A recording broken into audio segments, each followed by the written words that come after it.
do edredom.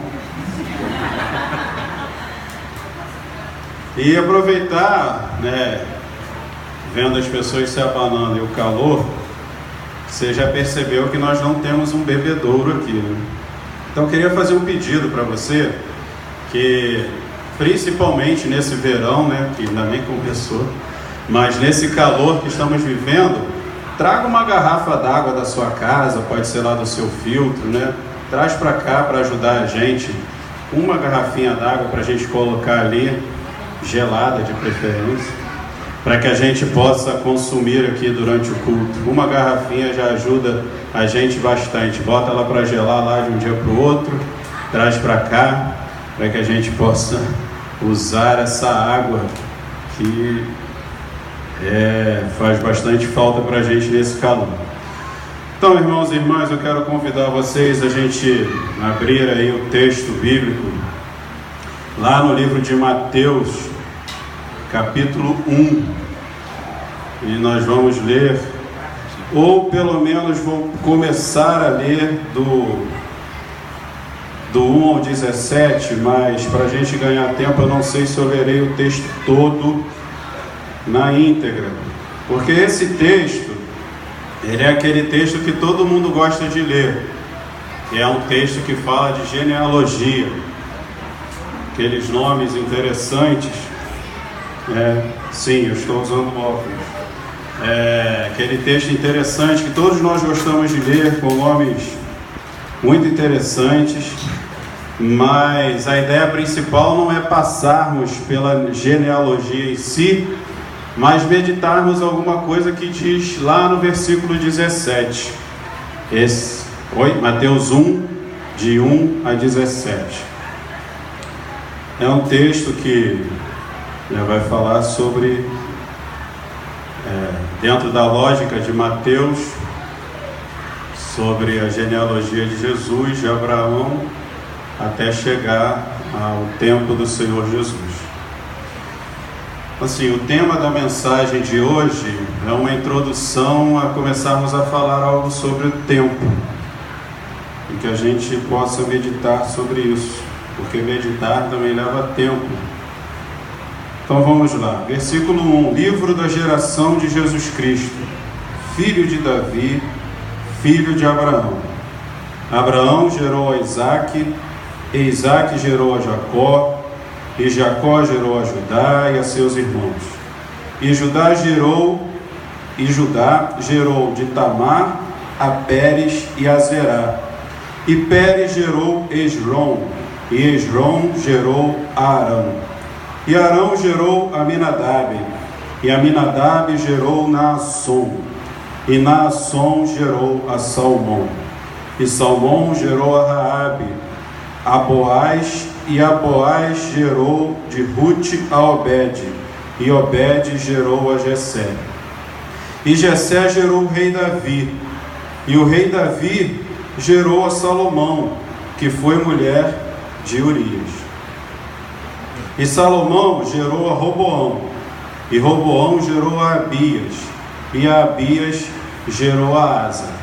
E o texto continua, e agora a gente dá um salto lá para o versículo 16, porque o texto continua narrando essa genealogia. Então vamos lá para o versículo 16. E Jacó gerou a José, não o Jacó lá do início, mas e Jacó gerou a José, marido de Maria, da qual nasceu Jesus, que se chama o Cristo. De sorte que todas as gerações, desde Abraão até Davi, são 14 gerações. E desde Davi até a deportação para a Babilônia, 14 gerações. E desde a deportação para a Babilônia até Cristo, 14 gerações. Os estudiosos vão dizer que nessa época contavam-se gerações em torno de 40 anos para cada geração. 40 anos. Eu fiz esse ano 41. E quando eu olho para trás, parece que eu já tenho muito tempo de vida. Fazendo a conta dessas 40 gerações de 14 vezes cada uma dessas 3 gerações, a gente vai chegar a um total de 1680 anos. É tempo pra caramba.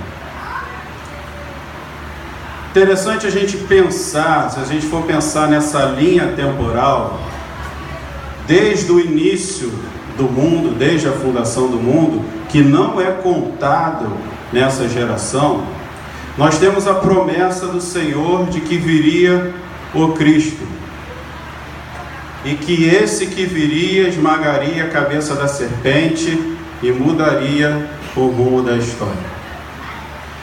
Só que a gente vai pensar no tempo, e fazendo sempre lógico, a gente vai fazer esses pensamentos sempre com uma analogia a partir das nossas vidas. A gente vai percebendo que de versículo para versículo, e de capítulo para capítulo, e de livro para livro dentro da palavra de Deus, muito tempo se passa. E na nossa vida, muito tempo se passa. E você pensar em uma promessa que foi feita há 1680 anos atrás, vamos pensar que isso seja um número literal, e você não vê o cumprimento disso acontecer, isso pode trazer algumas consequências para a nossa fé, para aquilo que acreditamos e a partir de quem Deus é. Porque na realidade o tempo ele foi criado a partir da criação de Deus. Quando Deus estava lá no seu estado de festa, que os teólogos vão chamar, o tempo não existia. Então Deus, na sua infinita sabedoria, decide criar. Bum! O tempo passa a existir e as coisas começam a acontecer. E lá no Éden ocorre a separação do homem de Deus e a promessa: virá aquele que esmagará a cabeça da serpente. E essa história começa a ser passada de geração em geração. E o tempo vai passando e as coisas não acontecem. E o tempo vai passando e as coisas não acontecem. O que o tempo quer dizer para nós? Nós temos tempo, como diz a própria palavra de Deus, para crescer, nós temos tempo para viver, nós temos tempo para morrer. O tempo é uma realidade que ela está intrínseca a nós, os seres humanos. E não é que Deus, ou melhor, não é que nós precisemos do tempo para chegarmos a alguma compreensão daquilo que é a vida, mas sim que Deus, no tempo, age em nós para que nós possamos ganhar algumas compreensões da vida. Porque Deus não está preso ao nosso tempo. A palavra de Deus diz assim: passarão os céus e a terra, mas as minhas palavras não passarão. As minhas palavras não passarão. O tempo, de acordo com aquilo que estamos vivendo, tem algumas percepções diferentes para cada um de nós. Eu não sei qual é o tempo que você está vivendo hoje, mas é interessante como a percepção temporal para nós, ela varia. Por exemplo, você está para acordar para ir trabalhar, e você diz assim: só mais 5 minutos. Esses 5 minutos têm o mesmo tempo quando você está acordado, esperando alguma coisa?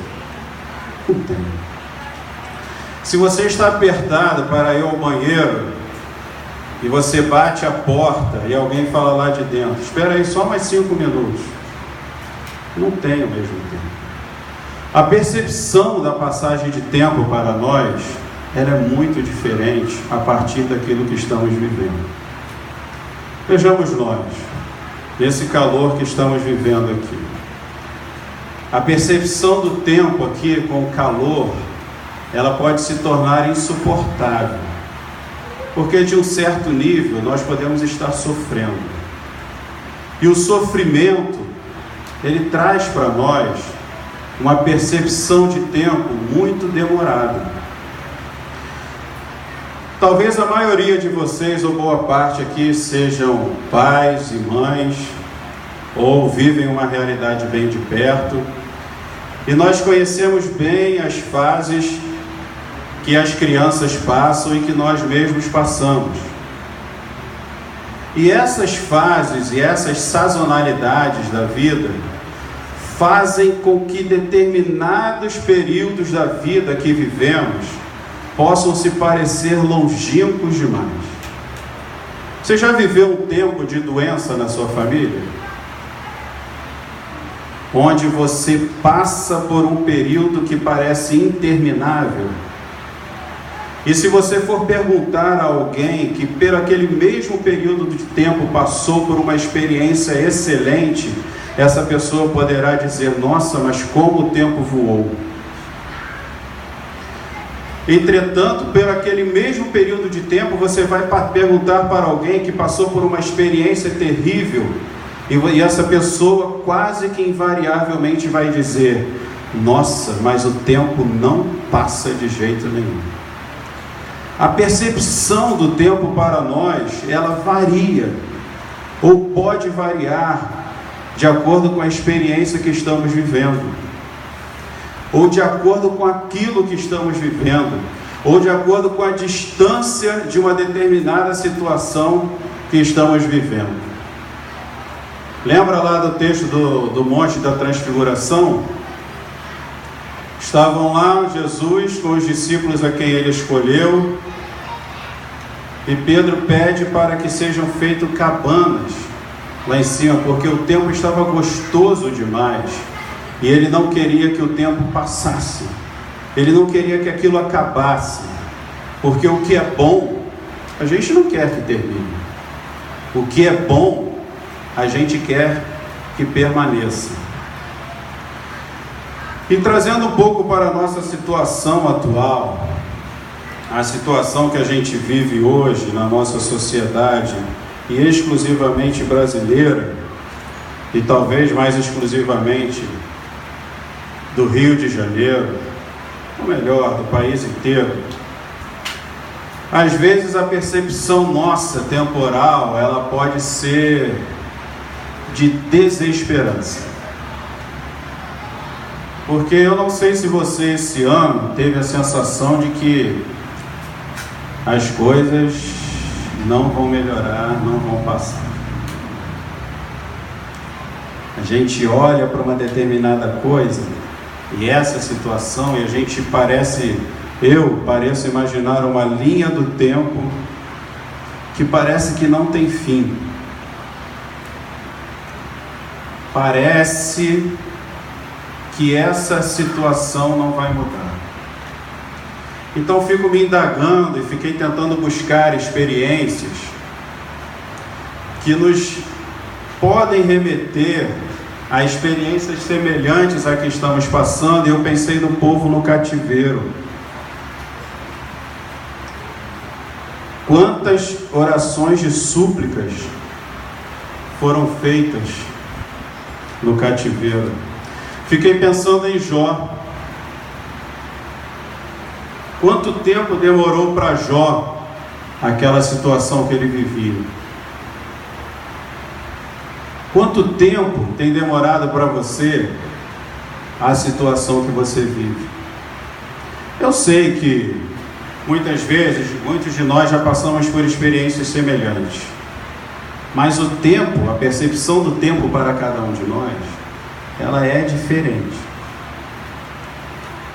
Mas como eu disse antes, Deus ele não está preso ao nosso tempo. Aliás, Ele é o Senhor do tempo.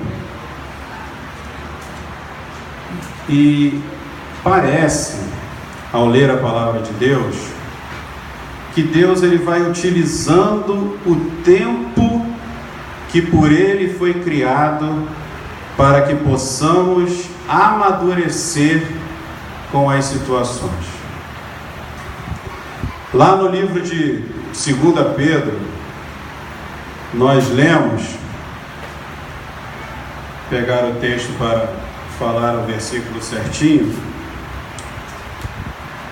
2 Pedro 3,8, não se esqueçam disto, amados, para o Senhor, um dia é como 1000 anos, e 1000 anos como um dia. Então parece que no passar do tempo, Deus está mostrando algumas coisas para nós. Olha, o que você precisaria fazer, ou chegar, ou agir a meu respeito, sabendo quem eu sou, você deveria fazer isso num dia. Mas por causa do seu coração duro, por causa da sua forma de achar que o que você pensa como viver é certo, eu vou levar 1000 anos com você para que você possa chegar à imagem do meu filho. Então, pela misericórdia de Deus, Ele leva um tempo conosco para que nós possamos alcançar aquilo que Ele precisa que alcancemos, a estatura de seu Filho. Quantas vezes você já ouviu na sua vida que você precisa amar ao próximo? Quantas vezes você já ouviu na sua vida que você deve amar a Deus acima de todas as coisas? Quantas vezes você já ouviu na sua vida que você deve tratar a sua esposa assim como Cristo amou a igreja? Quantas vezes você já ouviu na sua vida, quantas vezes nós já ouvimos nas nossas vidas que nós devemos amar os nossos inimigos? Quantas vezes nós já ouvimos na vida que nós devemos adorar ao Senhor acima de todas as coisas? E no passar do tempo, parece que Deus vai repetindo todas essas coisas para nós, dia a dia, dia a dia, para que em seu tempo nós possamos chegar à estatura do Filho de Deus. E o tempo vai passando, e algumas coisas para nós vão fazendo sentido na palavra de Deus. E o tempo vai passando, e algumas coisas que nós éramos tão duros em reclamar, nós agora já vemos que isso não tem tanta importância assim. Eu lembro que assim que eu assumi o pastorado de jovens lá numa igreja em São Gonçalo, uma das minhas primeiras mensagens foi num culto fúnebre de uma menina muito querida na igreja. E eu lembro que eu preguei ali sobre a questão da morte e a cessação do tempo. Tudo o que naquele momento, tudo o que poderia ter sido feito, poderia ter sido dito, aquela menina que faleceu, encerrou-se a oportunidade, porque o tempo para isso acabou. E eu sei que o tempo nos é muito caro. Talvez por isso muitos filmes que nós vemos tratam fantasiosamente sobre máquina do tempo. Vou te dar 30 segundos aí. Se nós tivéssemos uma máquina do tempo aqui, em que momento do tempo da sua vida você voltaria?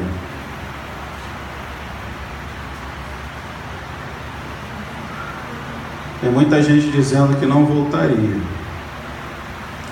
Mas se você pudesse, você voltaria? Já dizem algumas pessoas, ou já disseram algumas pessoas, que Deus não permite que nós voltemos no tempo, porque senão não haveria futuro. Porque toda hora nós estaríamos voltando para consertar alguma coisa que nós não gostamos. E aí assim o futuro não existiria. O tempo parece ter essa questão de maturar a gente, de fazer com que a gente cresça, de olhar para aquele momento e perceber assim, não, realmente eu errei lá, mas com Deus na minha vida eu pude aprender que naquele tempo eu fiz aquilo, mas a palavra de Deus, através desse tempo, ela me fez crescer. E talvez, e aqui bem talvez mesmo, já chegando para o final, porque falar sobre o tempo demanda muito tempo, e é muito filosófico, eu sei. Talvez a instituição do tempo por Deus na nossa realidade, na nossa história, tenha uma questão para que as coisas ruins passem. O choro pode durar uma noite, mas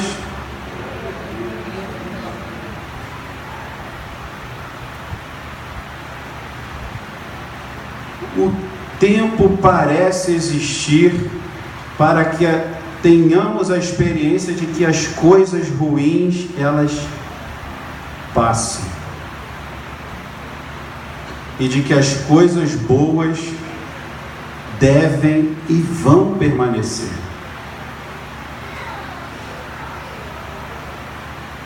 E aí, realmente para encerrar, o livro de Apocalipse, ele nos aponta algumas coisas muito interessantes sobre o tempo, que lá já no finalzinho do livro de Apocalipse, esse livro tão enigmático, ele traz algumas coisas para que nós possamos pensar e esperançar o nosso coração. Versículo 21, 4 do capítulo 21, capítulo 21 de Apocalipse, versículo 4, ele diz assim: Ele, o Senhor, Ele enxugará dos seus olhos toda a lágrima. Se Ele vai enxugar toda a lágrima, nunca mais haverá choro. O tempo para chorar acabou. Não haverá mais morte. Se não haverá mais morte, o tempo para morrer acabou. Nem tristeza. O tempo para experiências ruins, ele também acabou. Nem choro, até porque ele já enxugou todas as nossas lágrimas. Nem dor, sofrimento, expectativas ruins, resultados de exames que nos apavoram. Nada disso haverá. Esse tempo de espera, ele também acabou. Pois a antiga ordem, ela já passou. E no versículo 21, 25, e as suas portas, as portas dessa cidade, nunca se fecharão de dia, porque ali não haverá noite. Se não há o ciclo do dia para a noite ou da noite para o dia, isso quer dizer que não haverá mais tempo. A gente consegue imaginar isso? Uma realidade sem tempo? A gente não consegue imaginar isso não. Porque se eu for ligar esse ventilador, ele leva um tempo para começar a girar. Uma realidade sem tempo, onde tudo será bom e nada precisará passar mais. Tudo será bom, nada mais precisará passar, porque tudo permanecerá bom para sempre. Que Deus nos abençoe.